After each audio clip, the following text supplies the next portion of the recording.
पढ़ाई करने के बाद, तमाम रिवीजन करने के बाद जब बच्चे टेस्ट दे रहे हैं तो उनके उतने मार्क्स नहीं आ रहे जितने वो डिजर्व करते हैं, या उतने अंक सच में नहीं आ रहे जितने पास होने के लिए चाहिए।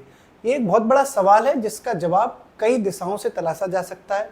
हमने कुछ ऐसे कारण तलाशे हैं जो रियल में आप लोग फेस कर रहे हैं और कैसे उन कारणों को सुधारा जा सकता है। दोस्तों नमस्कार, आप देख रहे हैं बी ऑफिसर मेक ऑफिसर्स। मैं हूँ आपका प्यारा वाला संभव भैया। ठीक साहब, अब मुझे अच्छा लगता है, कमेंट से पता चलता है कि आप लोग प्यार दे रहे हैं, तो मैं कभी कभी बोल देता हूँ कि प्यारा वाला है। दोस्तों टेस्ट सीरीज में नंबर कम आ रहे हैं, बहुत बड़ी समस्या है और एक ऐसी समस्या जिसका उपाय बहुत ज़रूरी है साहब। ठीक है दोस्तों, अपने एक्सपीरियंस के बेसिस पे और अपनी पूरी टीम के एक्सपीरियंस बेसिस पे हमने कुछ ऐसे मेजर रीजंस तलाशे हैं जहाँ पे आपको जो मतलब रियल कारण है जिसकी वजह से आपके नंबर नहीं आ रहे। ठीक साहब, ऐसे कारण कौन से हैं, मेजर रीजंस कौन से हैं जिनकी वजह से नंबर कम आ रहे हैं, वही तो पहले जानना पड़ेगा भाई। कारण पता चल जाएगा तो उसका उपाय भी ढूंढ लेंगे। पहले ये तो पता चले कि रोग कौन सा है। ठीक है, रोग पता चल जाएगा तो साहब उसी हिसाब से उसी दवा का इंजेक्शन जो है लगा दिया जाएगा। तो कारण क्या क्या होते हैं दोस्तों? तो देखो, सबसे पहला कारण है कि बच्चे पढ़ाई कर ली, उन्होंने एक बार कर ली, दो बार कर ली और उसके बाद फिर उन्होंने टेस्ट लगाया। ठीक साहब, अब जब टेस्ट लगाया उन्होंने तब उनके दिमाग में आया कि यार ये सब चीज़ें तो हमने ठीक से पढ़ी नहीं थी, या पढ़ी थी तो कन्फ्यूज़न हो रहा था। तो पहला जो प्रॉब्लम होता है दोस्तों वो होता है कन्फ्यूजन का, कि चीज़ें पढ़ी तो लग रही थी साहब, लेकिन कन्फ्यूजन में हमारी गलती हो गई। ठीक साहब, ये होता होगा आप लोगों के साथ में। अब दोस्तों मान के चलो, जब आप छोटे बच्चे रहे होंगे तो आपने साइकिल चलाना सीखा होगा। साइकिल चलाते हैं? साइकिल साइकिल रे मारी ओ मारी साइकिल वाह, बड़ा गाना है गुजराती ये। तो साइकिल चलाने जब आपने सीखा होगा दोस्तों, तो या तो किसी खेत में हो सकता है सीखा हो, या किसी बड़े खुले मैदान में सीखा हो। ज़्यादातर लोग जो कोई भी चीज़ सीखते हैं, साइकिल चलाना, गाड़ी चलाना, तो वो खाली ग्राउंड में सीखते हैं ताकि एक्सीडेंट ना हो जाए। तो आपने दोस्तों मानो कि साइकिल चलाना सीख ली या गाड़ी चलाना सीखी, तो पहले आपने एक दो बार खुले खेत में लगाई दौड़, या किसी मैदान में आपने सीखा, और दूसरे बार में ही दोस्तों आप सीधे मतलब दूसरे दो बार सीखने के बाद आप सीधे आ गए रोड पे। अब साहब आप रोड पे चला रहे हो तो जाहिर सी बात है ना कि आप अचानक से प्रेशर में आ जाओगे जैसे ही आप सामने से किसी गाड़ी को आता हुआ देखोगे। आएगा कि नहीं आएगा प्रेशर? ऐसा होता था कि नहीं होता था? सबके साथ होता है कि जब बच्चा साइकिल चलाना सीखता है और एक दो बार वो मैदान में चला ले, उसके बाद सीधे रोड पे जाएगा, तो अगर सामने से ट्रक आ रहा हो तो एकदम घबरा जाएगा बच्चा। ठीक, फिर वो समझ नहीं पाएगा कि मैं घंटी मारूं कि ब्रेक मारूं, और वो बड़ा लड़खड़ा के गिर जाता है। ये अक्सर होता है। ठीक है, लेकिन दोस्तों जब वो साइकिल चलाने में पारंगत हो जाता है, और कोई भी इंसान पारंगत कब होता है? जब वो एक या दो बार नहीं बल्कि कम से कम 4-5 बार प्रैक्टिस कर ली। और आपके यहाँ पे प्रैक्टिस को क्या कहते हैं? रिवीजन। जब वो 4-5 बार रिवीजन कर ले उसके बाद टेस्ट लगाए। समझे? स्पीड बढ़ानी पड़ेगी दोस्तों आप लोगों को। अगर आप सीधे टेस्ट दे रहे हो एक दो बार पढ़ के, तो आपका हो जाएगा स्कोर डाउन। और स्कोर ही डाउन नहीं होता है दोस्तों, स्कोर तो सिर्फ डाउन हो ही रहा है। स्कोर तो डाउन हो ही रहा है, साथ में एक चीज और डाउन होती है जिससे आप हिल जाते हैं, और वो है आपका कॉन्फिडेंस। ठीक साहब, कॉन्फिडेंस दोस्तों आपका डाउन हो जाता है, तो यहां से आपको लगने लगता है कि अपने बस की बात नहीं है, हो नहीं पाएगा। जो आप कमेंट्स में लिखते भी है कि सर बहुत डर लग रहा है। डर किस चीज़ का होता है? कि कॉन्फिडेंस नहीं है ना? तो दोस्तों कॉन्फिडेंस आपका तभी बढ़ेगा जब आपका स्कोर बढ़ेगा, और स्कोर आपका तभी बढ़ेगा जब आपका मल्टीपल टाइम्स रिवीजन बढ़ेगा। ये एक दो बार साइकिल चलाने के बाद सीधे रोड पे आओगे तो घबरा जाओगे। पहले 3-4 बार दोस्तों रिवीजन करो, उसके बाद टेस्ट लगाओ।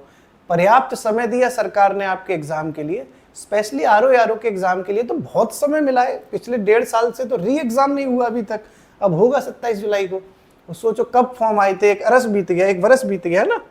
एक दोस्तों जो कारण था वो ये था जो हमने आपको बताया कि आप बिना रिवीजन किए ही मैदान में उतर जाते हो टेस्ट देने।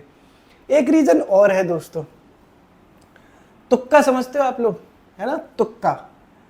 देखो दोस्तों, तुक्का एक कहते हैं उसको तुक्का, के साथ 4 ऑप्शन थे, ए बी सी डी। अब देखो दोस्तों, एक होता है तुक्का साइंटिफिकली लगाना, दिमाग से आपने लगाया कि आपके सबकॉन्शियस माइंड में कुछ ऐसा था कि आपने साहब रिस्क ली। एक होता है जय माता दी, जय श्री राम, बी लगाओ जय माता दी, सी लगाओ जय माता दी। तो 2 तरह के तुक्के हैं। पहला होता है दोस्तों सबकॉन्शियस माइंड वाला, ठीक, मतलब जिसको हम एलिमिनेशन मेथड भी कहते हैं कि यार एलिमिनेशन में तो आप जानते ही हो कि इसका ए तो नहीं हो सकता और सी भी पता नहीं क्यों लग रहा है कि नहीं होगा, अब बी और डी में से कोई एक लगाना था साहब, ऐसा होता है अक्सर, तो बी लगा देते हैं। मान के चलो दोस्तों बी आपने लगाया और सही निकल गया तो फायदा हो जाएगा, मान के चलो आपने बी लगाया और वो गलत निकल गया तो नुकसान हो जाएगा। तो ये तो दोस्तों आपकी, जब तक आप परीक्षाओं की दुनिया में हैं, ये एलिमिनेशन मेथड में 50-50 में लक आपका काम करेगा, इसका कोई इलाज नहीं है। अगर आप 2 ऑप्शंस में कंफ्यूज हैं तो आपको रिस्क लेनी चाहिए, यहाँ तक तो कोई दिक्कत नहीं है। दिक्कत अब शुरू होती है जो अक्सर बच्चे कर रहे हैं। प्रश्न पढ़ लिया साहब, क्वेश्चन ठीक है, ये इसका क्वेश्चन हो गया, ये ए हो गया, ये बी हो गया, ये सी हो गया, डी हो गया, इसके ऑप्शंस हो गए। अब साहब आपने पहली मर्तबा जब क्वेश्चन पढ़ा तो आपको लग गया कि भाई अपने बस का नहीं है, ठीक है, हवा निकल गई क्वेश्चन देख के, आगे बढ़ गए, आपने अपने जितने आने थे उतने कर लिए। अब आप दोबारा जब पढ़ते हैं, कब पढ़ते हैं, दोबारा, पेपर को दोबारा भी तो पढ़ा जाता है, पहली बार में तो उतने कर लिए जितने आ रहे थे। अब दोबारा आप जब कर रहे थे तो आपने बेफिजूल की रिस्क ले ली, कोई मतलब नहीं था, प्रश्न आपका आ ही नहीं रहा था, आपको अता ही पता नहीं था कि क्या इसका आंसर होगा, आप गोला भर रहे थे, आपको लगा लास्ट मोमेंट पे जब गोले भरते हैं ना, पेपर जब खत्म होने वाला होता है, टाइम जब खत्म होने वाला होता है, ये लगा दो, ये लगा दो, इसका बी लगा दो, अगले का ये गोला भर दो, ये होगी उससे देखी जाएगी, भर दो इसका गोला, धन धनाते हुए पेल मचा देते हो ना जो, ऐसे कम से कम दोस्तों 20-25 क्वेश्चनों में रेलम पेल मचा जाते होगे, मचा रहे होगे, यहाँ से बैठे बैठे दिव्य ज्ञान मिल रहा है मुझे कि देखो हंस रहे हो ना, इसका मतलब है कि कोई 20 में मचाया आता होगा, कोई 15 में मचाया आता होगा, यही आपका पतन शुरू। तो जो पेलम पेल मचाई थी ना, इसका ये धुआं भर दो, इसका ये भर दो, इसका वो भर दो, भाई किस्मत के 4 गोले भरने हैं, इसमें रेलम पेल मचा दोगे तो नेगेटिव मार्किंग के वहां पे तैयार खड़ी मुस्कुरा रही है, नेगेटिव मार्किंग जो है साइड में ऐसे स्माइल मार रही है, हाँ मचाओ, इसका भी लगाओ, मैं तैयार खड़ी हूँ तलवार लेके। जब OMR की कॉपी चेक होगी ना कंप्यूटर से, नेगेटिव मार्किंग तलवारों से काटेगी फिर तुम्हें, ठीक है, तुम्हारे स्कोर को। दोस्तों ये दुनिया की सबसे बड़ी गलती करते हैं बच्चे, ब्लाइंड तुक्का लगाते हैं, ब्लाइंड तुक्का, अता पता ही नहीं था। और ये ब्लाइंड तुक्के कब लगाए जाते हैं मालूम है? मुस्कुरा रहे हो, समझ में आ रही है, तुम भी लगाते हो ब्लाइंड तुक्के कब लगाए जाते हैं? लास्ट मोमेंट पे भर देते हैं बच्चे के, पेपर में 10 मिनट बचे हुए थे, टाइम खत्म होने वाला था, इसका यार लगाया है, दिमाग में आ गया तो भर दिया, यही लग रहा था इसका यही होगा। भाई साहब जब आप कोई भी पेपर देने जा रहे हो तो उसकी कट ऑफ ही तो क्रॉस करनी है, बस कट ऑफ ही तो पार करनी है, दुनिया थोड़ी नहीं जीतनी। भाई 200 क्वेश्चन का पेपर है, मान लो RO का ही बात करके चलते हैं, आप में से ज़्यादातर लोग उसकी तैयारी कर रहे होंगे, तो 200 नंबर का पेपर है, ठीक साहब, कट ऑफ अभी तक नेगेटिव मार्किंग के बाद कितनी गई है? 121 से लेके 125 के बीच में, मुझे एग्जैक्टली नहीं पता, अमूमन इतनी रहती है, 127 चली जाएगी, 128 चली जाएगी, इससे ज़्यादा थोड़ी चली जाएगी, ठीक है साहब।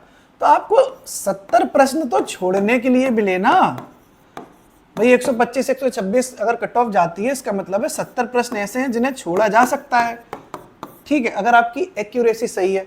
और दोस्तों हम कहेंगे कि कुछ ह्यूमन नेचर से कुछ सवाल तो गलत होते ही हैं, तो 70 छोड़ो, 50 प्रश्न तो छोड़े जा सकते हैं, लेकिन छोड़ के कितने आते हो? 2-4 भले ही छोड़ाते हो, रेलम पेल मचाए जाते होगे, 200 में से 197 195 पेल दोगे ढाए से, देखो ये भी गिर गया है कि नहीं? ऐसा ज्यादातर लोग करते हैं, मेरे कई दोस्त हैं, हमारा दोस्तों ऐसा सिद्धांत नहीं है। UPPCS 2024 का 22 दिसंबर को एग्जाम हुआ, 22 दिसंबर 2024 को पीसीएस का प्री हुआ था, आप लोगों को अगर पता हो तो 2024 का यूपी पीसीएस का। ठीक साहब, 150 प्रश्न आते हैं इसमें। इस बार का पैटर्न चेंज हो गया। ठीक, ऐसा पेपर आ गया कि अच्छे अच्छों का धुआं निकल गया। ठीक साहब, जब धुआं सबका ही निकला तो जाहिर सी बात है कि कट ऑफ कम हो जाएगी, है ना। कट ऑफ भी तो डाउन हो गई इसकी।